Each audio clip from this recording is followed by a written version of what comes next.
ہو کے آگے تھے حضور کے گھر کا گھیرا ڈال لیا تھا کہ آج چھوڑیں گے نہیں، لیکن حضور ان کے سروں میں خاک ڈالتے گزر گئے۔ حفاظت اللہ نے اپنے محبوب کی ہے۔ بلکہ حضرت علی المرتضیٰ کو بستر پہ لٹایا، علی میرے بستر پہ سو جاؤ، امانتیں دے کے تم بھی صبح آ جانا۔ حضرت علی بھی سو گئے، حضور کی حفاظت تو ہے ہی ہے، حضرت علی بھی سو گئے۔ جب صبح اٹھے تو انہوں نے دیکھا یہ تو علی المرتضیٰ ہے۔ اللہ اکبر، بڑے پریشان ہوئے کہ حضور کدھر گئے۔ اچھا، کسی نے حضرت علی سے پوچھا کہ تمہیں کیسے نیند آ گئی؟ ننگی تلواریں لیے وہ گھر کے ارد گرد تھے اور آپ چادر اوڑے سوئے تھے حضور کے مغالطے میں، وہ آپ کو بھی تو نقصان پہنچا سکتے تھے۔ تو حضرت علی نے کہا حضور نے کہا تھا علی میرے بستر پہ سو جاؤ، صبح اٹھنا، امانتیں دینا اور مدینے آ جانا۔ مجھے یقین تھا سوؤں گا بھی، صبح اٹھوں گا بھی، امانتیں بھی دوں گا، مدینے بھی پہنچوں گا، اس لیے کہ حضور نے فرمایا ہے۔ جب حضور نے فرما دیا ہے تو پھر ہو کے رہے گا۔ جب حضور ہجرت کرتے ہوئے جا رہے تھے نا، 100 سرخ اونٹ حضور کی گرفتاری کے لیے نام رکھا ہوا تھا۔ سراقہ بن مالک یہ حضور کو گرفتار کرنے کے لیے آگے بڑھا اور اس کی لالچ یہ تھی کہ اتنا بڑا انعام ہے، مجھے مل جائے گا، لیکن اس کی سواری گھٹنوں تک دنس جاتی ہے، معذرت کرتا ہے، پھر ارادہ بدلتا ہے، پھر یہی ہوتا ہے۔ تیسری مرتبہ بھی جب ایسا ہوا تو سمجھ گیا کہ یہ تو میرے بس کا روگ نہیں ہے۔ اب اسے پریشانی ہوئی کہ جو آج اس حالت کے اندر بھی اللہ کی اتنی تائید کے سائے تلے ہیں، تو کل جب یہ دوبارہ پلٹیں گے اور مکہ ان کے قبضے میں ہوگا تو پھر میرے ساتھ نہ جانے کیا سلوک ہوگا۔ تو کہا کہ حضور مجھے امان لکھ دیجئے۔ تو حضور نے کیا فرمایا؟ سراقہ تو مجھے گرفتار کرنا چاہ رہا ہے، میں تیرے ہاتھ میں کسریٰ کے کنگن دیکھ رہا، میں تیرے ہاتھ میں کسریٰ کے، اس وقت کی سپر طاقت تھی کسریٰ، تو فرمایا میں تیرے ہاتھوں میں کسریٰ کے کنگن دیکھ رہا ہوں۔ تو حضور سے انہوں نے باقاعدہ امان لکھوا لی۔ اللہ اکبر۔ حضرت عمر کا زمانہ ہے، ایک جنگ میں حضرت سراقہ بن مالک بھی تھے، تو کافر قلعہ بند ہو گئے، اور یہ جب ان کے اوپر حملہ آور ہوتے ہیں تو وہ اندر سے پتھر پھینکتے ہیں، فصیل عبور نہیں کی جاتی۔ تو سراقہ بن مالک کہنے لگے کہ مجھے آپ منجنیق میں ڈال کر کے ان کے قلعے کے اندر پھینک دو اور میں اندر سے جا کے دروازہ کھول دوں گا، تو پھر تم آ جانا۔ تو لوگوں نے کہا سراقہ کیا بول رہے ہو؟ وہ بڑی غلیل کی طرح منجنیق ہوتی ہے، کہا اس میں ڈال کے تجھے پھینکیں گے، جب تو گرے گا تیری ہڈیاں باقی نہیں بچیں گی، پھر وہ تلواریں لیے کھڑے ہیں تجھے زندہ چھوڑیں گے۔ تو حضرت سراقہ نے کہا مجھے کچھ نہیں ہوگا، اس لیے کہ حضور نے کہا تھا تیرے ہاتھوں میں کسریٰ کے کنگن دیکھ رہا ہوں، ابھی تک کنگن نہیں آئے، جب تک کنگن نہیں آتے موت آ ہی نہیں سکتی ہے۔ یہ یقین تھا ان کا، یہ اذعان تھا ان کا۔ تو حضور کی حفاظت اللہ نے اپنے ذمہ کرم پہ لی ہے۔ سوال یہ ہے کہ باقی بھی اللہ کے سچے نبی ہیں، ان کی حفاظت اللہ نے اپنے ذمہ کرم پہ کیوں نہیں لی، اور حضور کی حفاظت اپنے ذمہ کرم پہ کیوں لی؟ باقی بھی کتابیں اللہ کی سچی منزل من اللہ کتابیں ہیں، ان میں تحریف راہ پا گئی، لیکن قرآن مجید کی حفاظت اللہ نے اپنے ذمہ کرم پہ لی۔ کیوں؟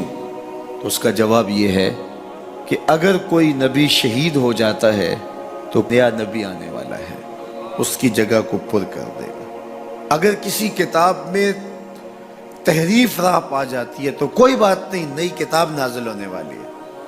حضور کی حفاظت اس لیے کی کہ اگر حضور بھی شہید کر دیے جاتے ہیں تو پھر حضور کے بعد تو کوئی نبی آنے والا نہیں ہے، اور کتاب اللہ کے اندر اگر تحریف کر دی جاتی ہے فَبِأَيِّ حَدِيثٍ بَعْدَهُ يُؤْمِنُونَ، تو قرآن کے بعد تو کوئی اور نسخہ نور نازل ہی نہیں ہونے والا، تو لوگ ہدایت، روشنی اور اجالا کہاں سے لیں گے؟ اس لیے اس کتاب کو بھی باقی رکھا گیا اور مصطفیٰ کی بھی حفاظت فرمائی گئی۔ حضور کے آنے کے بعد اتمام دین ہو گیا۔ انا خاتم النبیین لا نبی بعدی، میں آخری نبی ہوں، میرے بعد کوئی نبی نہیں ہوگا۔ اور میں نے عرض کیا 100 آیات قرآنیہ، 210 احادیث اور صحابہ، تابعین، ائمہ اور بزرگوں کے ہزارہ اقوال اس میں موجود ہیں۔ سبحان الذی اسری بعبدہ، جس نے اپنے بندے کو سیر کرائی، من المسجد الحرام الی المسجد الاقصی، اللہ اکبر، مسجد حرام سے مسجد اقصی تک۔ مسجد حرام سے اس سفر کا آغاز ہوا ہے۔ ام ہانی کے گھر میں حضور استراحت کر رہے تھے، دروازہ اندر سے بند کیا ہوا تھا، اور جبریل امین کو حکم ہوتا ہے میرے محبوب کو سر عرش لے کے آؤ۔ تو جبریل حاضر خدمت ہوئے تو دروازہ بند پایا، عرض گزار ہوئے مالک کیا کروں؟ کہا کہ تو نے دروازے کو دستک نہیں دینے کہ میرا محبوب تیرے لیے اٹھ کے دروازہ کھولے۔ اللہ اکبر، تو مالک کیا کروں؟ کہا چھت سے سوراخ کرو، اور جبریل نے چھت سے سوراخ کیا اور وہاں سے سمٹ کے حضور کے قدموں میں آ بیٹھے۔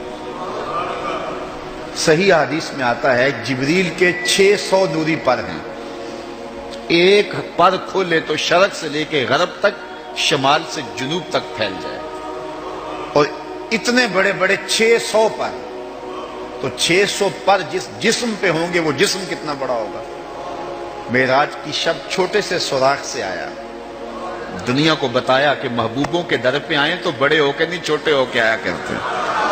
تیرے ہندیاں سندیاں محبوبہ، اگر آپ کی توجہ ہو تو، تیرے ہندیاں سندیاں محبوبہ، میں کافر ہوا جے میں ہوا۔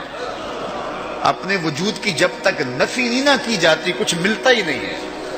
جبریل سمٹ کے حضور کے قدموں میں آ بیٹھا، محبوب اب بھی سوئے ہوئے۔ اللہ اکبر، تبارک اللہ، شان تیری تجھی کو زیبا ہے بے نیازی، کہیں پہ جوش لن ترانی، کہیں تقاضے وصال کے، کوئی کوہ طور پہ جا کے کہہ رہا ہے رب ارنی انظر الیک، مالک دیکھنا چاہتا ہوں نقاب اٹھا دے۔ جواب ہوتا ہے نہیں نہیں تم نہیں دیکھ سکتے، اور ادھر محبوب سویا ہے، جبریل حاضر خدمت کھڑا ہے، محبوب اٹھو، رب انتظار کر رہا ہے۔ وہ جبریل قبل قدمہ، میرے محبوب کے قدم چوم لے۔ تو جبریل نے اپنے کافوری ہونٹ حضور کے قدموں پہ رکھ دیے۔ قبل تفعیل ہے، تفعیل کثرت ماخذ چاہتا ہے، یعنی اس کا معنی یہ نہیں کہ ایک بار چوم، اس کا معنی ہے بار بار چوم۔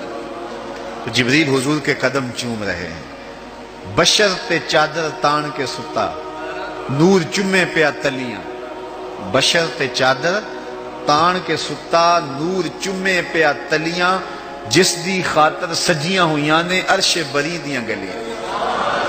بشر تے اگے ود دا ہی جاوے، نوری رہ گیا تھلے، جس ویلے انہوں ود دیاں ویکھیا آکے بلے بلے بلے، کوئی حد ہے ان کے عروج کی، بلغ العلاب کمال۔ حضور علیہ السلام کو ام ہانی کے گھر سے حتیم میں لایا گیا، صحیح حدیث ہے۔ حتیم میں لا کر حضور کے صدر انور کو چاک کیا گیا، اور قلب اطہر حضور کے سینے سے نکال کر کے ایک تشتری میں رکھ کے آب زمزم سے غسل دیا گیا، اور حضور فرماتے ہیں یہ سارا منظر میں کھلی آنکھوں سے دیکھ رہا ہوں۔ حضرت امام بدر الدین عینی علیہ رحمہ عمدۃ القاری شرح صحیح بخاری کے اندر لکھتے ہیں کہ جو ہی حضور کے قلب اطہر کو دیکھا تو جبریل عش عش کر اٹھے۔ انہوں نے لفظ کیا کہے، قلب وقیع فیہ عینان تبصران و اذنان تسمعان، واہ واہ کیسا دل ہے جس میں دو آنکھیں ہیں جو دیکھتی ہیں، دو کان ہیں جو سنتے ہیں۔ حضور کا دل عام لوگوں کے دلوں کی طرح نہیں ہے۔